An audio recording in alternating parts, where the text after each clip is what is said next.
যখন মাছ মাংস খেতে ইচ্ছে করে না তখন একবার হলো এভাবে ভেন্ডি রান্না করে দেখবেন, সবাই এত প্রশংসা করবে আপনার, অবাক হয়ে যাবেন দেখে। এভরিওয়ান, আসসালামু আলাইকুম। আজ আমি আপনাদের সাথে এমন একটি রেসিপি শেয়ার করব যা একবার কাউকে বানায় খাওয়ালে দেখবেন সবাই আপনাকে রিকোয়েস্ট করবে এই রেসিপিটি তৈরি করে খাওয়ানোর জন্য। আমি কিছুটা এখানে ভেন্ডি কেটে নিয়েছি, কেটে মাঝখানে একটু ফালি করে নিয়েছি। ফালি করে নিয়ে ভেন্ডিগুলো এক পাশে রেখে দেবো। এখানে একটা পেঁয়াজ আর একটা টমেটো একটু ব্লেন্ড করে নিব।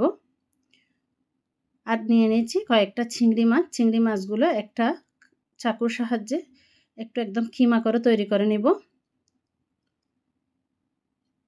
এই যে আমার কিমাটা হয়ে গেল। এখানে চাইলে আপনারা চিংড়ি মাছের পরিবর্তে কিন্তু চিকেনের কিমাও দিতে পারেন।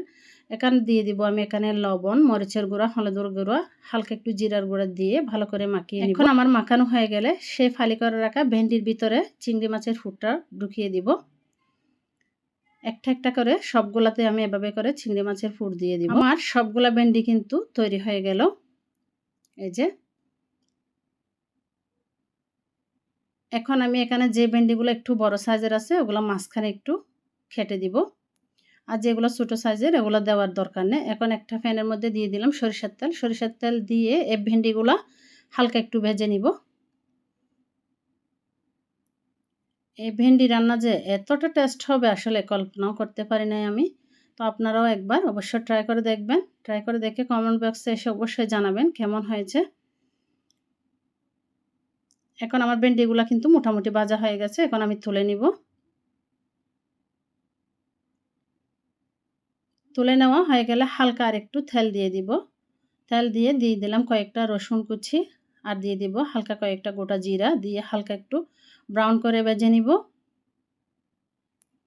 এখন দিয়ে দিব সেই পেঁয়াজ আর টমেটো ব্লেন্ড করে রাখা, এটা দিয়ে ভালো করে কিছুক্ষণ একটু কষিয়ে নিব।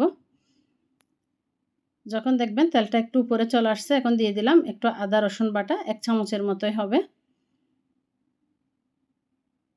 আদা রসুন বাটা দিয়ে হালকা একটু পানি দিয়ে দিলাম। পানি দিয়ে আরও একটু মশলাগুলো ভালো করে কষিয়ে নিব। মশলাটা যত বেশি ভালো করে কষাবেন এই রান্নাটা খেতে ততটাই ভালো লাগবে। এখন দিয়ে দিলাম হলুদের গুঁড়া, ধনিয়া গুঁড়া, লাল মরিচের গুঁড়া দিয়ে মশলাটা ভালো করে কষিয়ে নিতে হবে। এখন দিয়ে দিব সেই ভেজে রাখা ভেন্ডিটা দিয়ে ভালো করে নাড়াচাড়া করে নেব। এখন আমি কিছুটা পানি দিয়ে দিব। পানিটা দিয়ে হালকা একটু সিদ্ধ করে নেব 4 মিনিটের মতো। সিদ্ধ হয়ে এলে কিছুটা দিয়ে দিব ধনিয়া পাতা। এখন আমি আরেকটু পানি দিয়ে দিলাম। আরেকটু পানি দিয়ে আরও 4 মিনিটের মতো একটু অপেক্ষা করব যাতে করে মাখো মাখো হয়ে আসে। এখন দিয়ে দিলাম উপরে নামানোর আগে কয়েকটা কেটে দিলাম পুদিনা পাতা। এখন এরকম একটা লোভনীয় রান্না দেখলে ভাত না খেয়ে কে থাকতে পারে বলেন তো। এরকম আরও নিত্য নতুন রেসিপি পেতে পেজটি ফলো দিয়ে সাথে থাকবেন। রেসিপিটি শেয়ার করে সবাইকে দেখার সুযোগ করে দিবেন। আজকে এই পর্যন্ত, আল্লাহ হাফিজ।